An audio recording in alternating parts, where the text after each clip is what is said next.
আমি দেখতে কালো, আমার কোনো সুন্দর চেহারা নেই। কিন্তু আমার স্বামী দেখতে অনেক সুন্দর।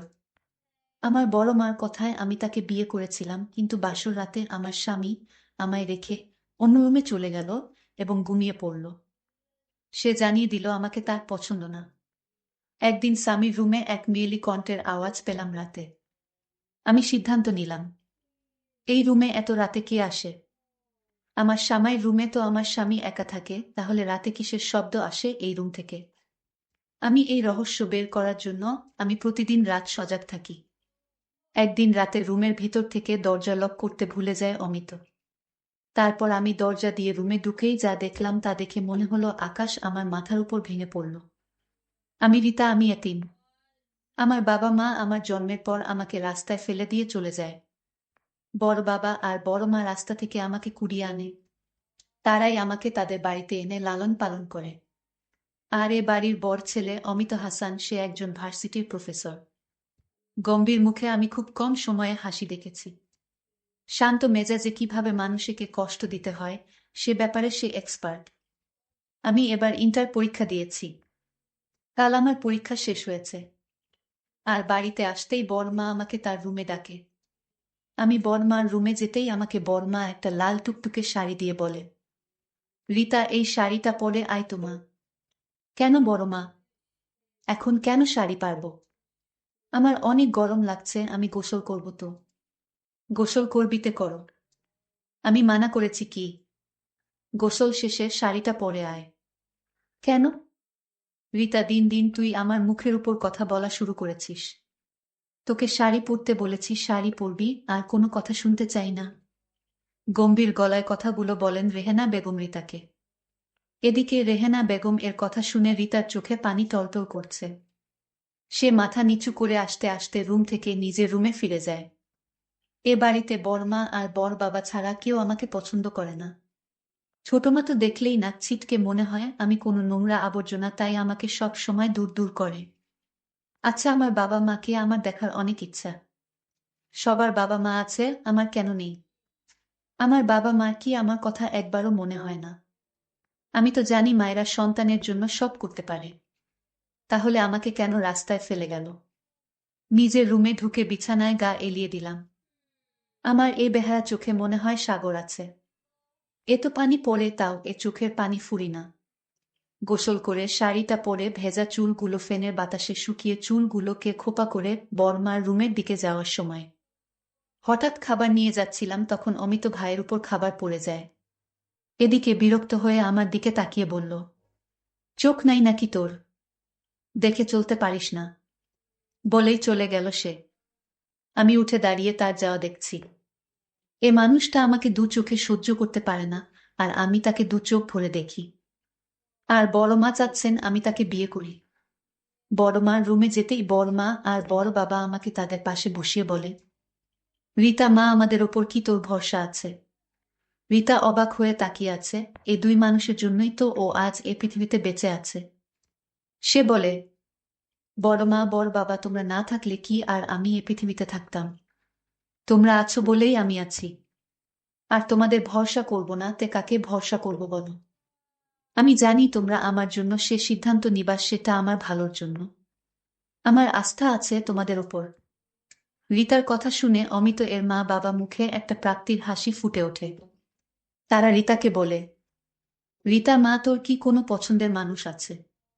কথাটা শুনে আমার মনে আর মস্তিষ্কে অমিত ভাইয়ের কথা আর চেহারা ভেসে ওঠে। আমি বড় মা বড় বাবার দিকে তাকিয়ে বলি, না, আমার তেমন কেউ নেই। আর থাকলে তো তোমাদের জানতাম, তাই না? আচ্ছা, তোমরা এইসব কথা কেন বলছো? আমার কথা শুনে বড় বাবা আর বড় মা দুজন দুজনকে চোখের ইশারায় কথা বলছে।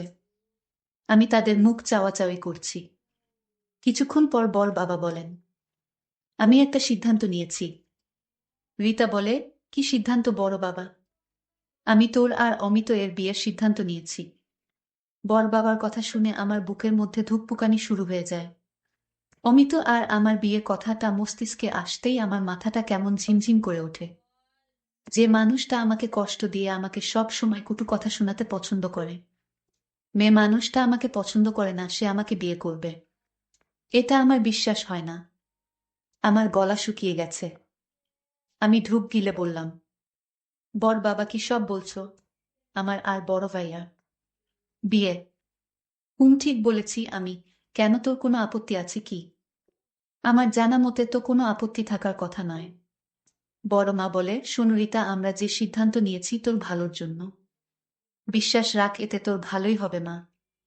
আমি শুধু দুজনের মুখে দিকে তাকিয়ে দেখি তারা অধীর আগ্রহে তাকিয়ে আছে আমার কথা শোনাতে জন্য।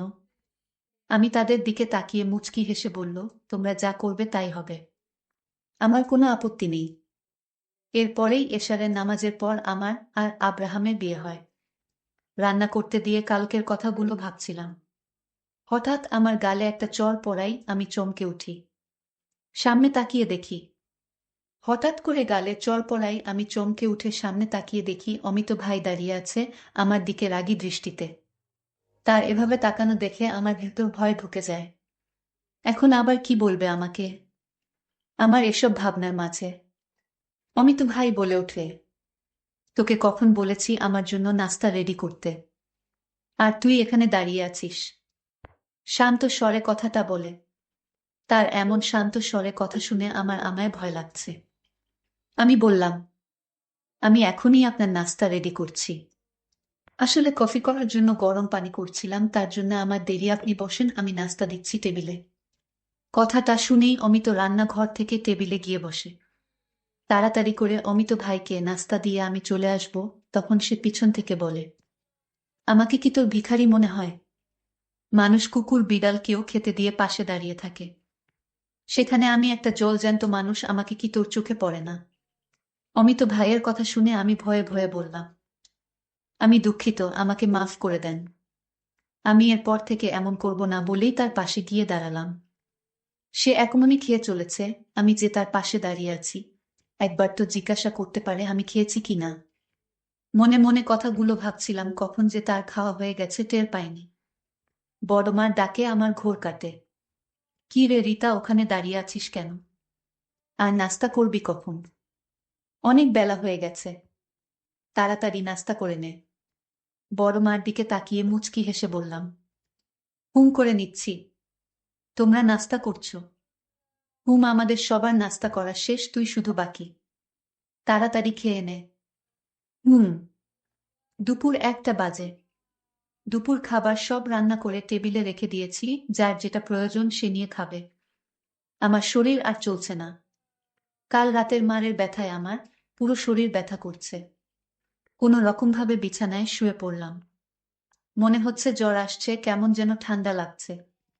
দুপুরে খাবার টেবিলে সবাই একে একে বসে পড়ছে খাবার খাওয়ার জন্য, কিন্তু রিতাকে দেখতে না পেয়ে রেহানা বেগম বলে, কি হলো, রিতা আসেনি এখনো খেতে? রেহেনা বেগম এর কথা শুনে রেহেনা বেগম এর যা মিমি বেগম মুখ বাঁকিয়ে বলে, ও আসেনি তো কি হয়েছে? ওর জন্য কি আমরা না খেয়ে থাকবো নাকি? আমি কখন বললাম রিতা না এলে আমরা খেতে পারবো না? বলনি, তাহলে অপেক্ষা করছো কেন? ওই মেয়ের জন্য। বলেই তিনি খাওয়া শুরু করে। সবাই খাওয়া শুরু করে রেহেনা বেগম এর মনটা কেমন করে রিতার জন্য। তিনি খাওয়া শেষ করে রিতার খাবার প্লেটে সাজিয়ে নিয়ে রিতার রুমে এসে দেখে রিতা বিছানায় ফ্যান অফ করে কম্বল গায়ে জড়িয়ে শুয়ে আছে। রিতাকে এভাবে শুয়ে থাকতে দেখে তার কপালে ভাঁজ পড়ে, সে খাওয়ারটা টেবিলে রেখে রিতার পাশে বসে মাথায় হাত দিতেই চমকে উঠে, ওর পুরো শরীর জ্বলে পুড়ে যাচ্ছে। তিনি তাড়াতাড়ি করে কটা বাটিতে করে পানি আর একটা রুমাল ভিজিয়ে রিতার কপালে রাখে। তারপর তাড়াতাড়ি করে নিজের রুমে গিয়ে জ্বরের ওষুধ এনে খাওয়ায়। এভাবে জ্বরপট্টই আর ওষুধ খাওয়ানোর ফলে আস্তে আস্তে রিতার জ্বর কমতে শুরু করে। রাত 8টা বাজে। রিতা বিছানায় শুয়ে মাথা ব্যথায় ভুগছে। মাথা প্রচণ্ড ব্যথা করছে।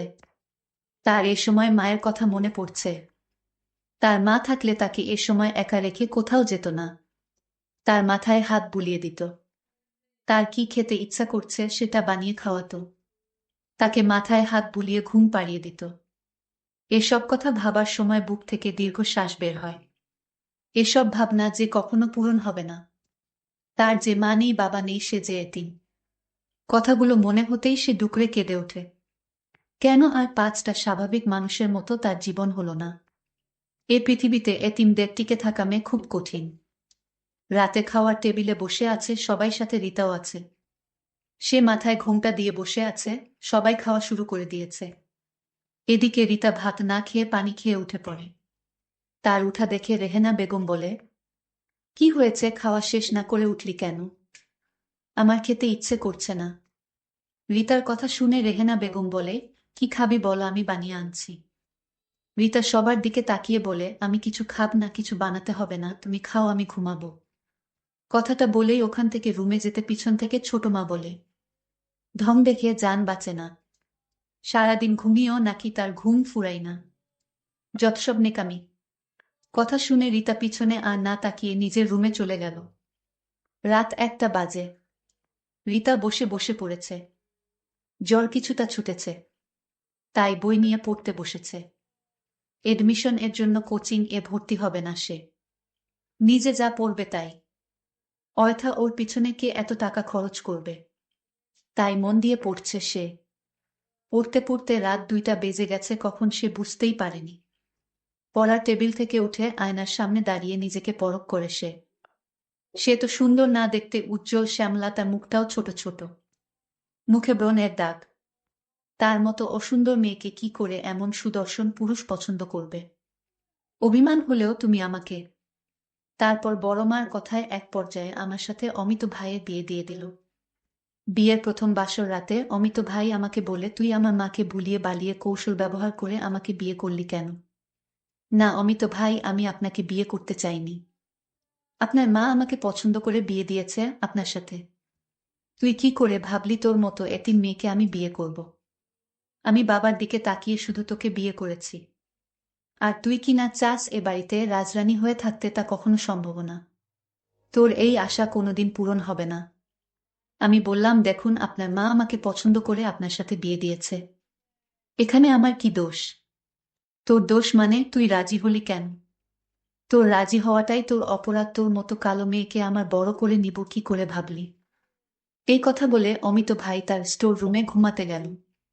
আমি কাঁদতে লাগলাম আর বলতে লাগলাম, হয় আল্লাহ, আমার কপালে কি এই পরিণতি ছিল। কাঁদতে কাঁদতে শুয়ে পড়লাম। হঠাৎ অমিত যে রুমে ঘুমায় সে রুম থেকে কিসের যেন আওয়াজ আসছে, মনে হচ্ছে কোনো মেয়ের শব্দ। আমি অবাক, এই রুমে তো অমিত একা, তাহলে মেয়েদের মতো শব্দ হচ্ছে কেন? আমি ধীরে ধীরে রুমের দরজার কাছে গেলাম এবং দরজায় টোকা দিতে সাহস পেলাম না। কিন্তু আমার একটাই রহস্য খুঁজে বের করতে হবে। স্টোর রুমে কিসের আওয়াজ, এটা আমার জানতে হবে। কিন্তু আমি প্রতিদিন নামাজ পড়ে আল্লাহর কাছে দোয়া করি, আমার স্বামীকে আমার কাছে ফিরিয়ে দাও। আমাকে কালো করে তুমি তো বানিয়েছ, তাহলে তুমি আমার স্বামীকে আমার কাছে ফিরিয়ে দাও। আমি যখন রাতে ঘুমাতে গেলাম হঠাৎ আবার সেই রুম থেকে আওয়াজ আসছে। সেই দিন হয়তো আমার অমিত হাসান দরজা ভিতর থেকে নক করতে মনে ছিল না। আর তাই আমি দরজায় দিয়ে রুমে গিয়ে দেখি আমার বান্ধবীর সাথে বসে গল্প করছে, হাসাহাসি করছে। আমার বান্ধবী বলতে লাগলো, আমি তোমাকে অনেক ভালোবাসি অমিত। তুমি তোমার কালো ভূতনি বউকে এ বাড়ি থেকে তাড়িয়ে দাও। অমিত হাসান বলছিল, রিতাকে প্রতিদিন মারধর করি তারপরও বাড়ি থেকে যায় না। আমি যে দাঁড়িয়ে তাদের কথাগুলো শুনছি, সেদিকে তাদের কোনো খেয়াল নেই। আমাকে দেখার আগেই আমি চলে আসলাম। আমি তাদের দৃশ্য দেখে আমার মনকে কোনোভাবেই বুঝাতে পারছিলাম না। আমি কান্নায় ভেঙে পড়লাম। আমার বান্ধবী দেখতে অনেক সুন্দরী আর তাই তাকে ভালোবাসে। আর আমি দেখতে কালো, তাই আমাকে সে পছন্দ করে না। আমি কালো হয়েছি, এটা তো আমার হাত নেই, উপরওয়ালাই হবে। আর আপনারা কোন ধরনের গল্প শুনতে ভালোবাসেন তা অবশ্যই কমেন্ট করে জানাবেন। সেই পর্যন্ত সবাই ভালো থাকবেন, ধন্যবাদ।